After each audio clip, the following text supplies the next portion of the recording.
let's get to talk first about Andy Weidl. Okay, he's still with the team, still has the same role, even as things are fluid and moving around with him. So most people know, unless they're in a cave or something, that he did have an interview with the Pittsburgh Steelers before the draft. The Steelers started their search, and they've cast a very wide net here for their next GM because Kevin Colbert is stepping down pretty early.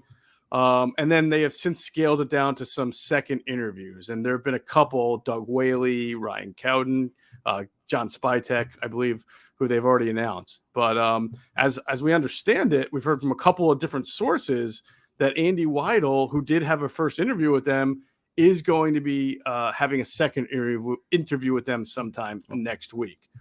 So we've already talked, Adam, about a lot of the losses and the replacements, some of the firings and their replacements. But obviously, if Andy Weidl were to get this Pittsburgh job, and I know there are various reports about whether he's the front runner or where he's at. I'd look. I mean, they're interviewing some pretty big name guys, including some big name in-house guys, right? That we'll get to in a second.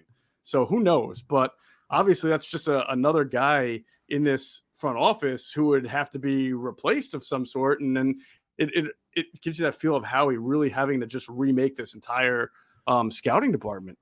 I mean, you look at it, right? We don't have time to go back over the last 5 years, but just think really quick here. Joe Douglas, it's a big loss for them. He's the GM doing a great job with the Jets, but what a draft they had.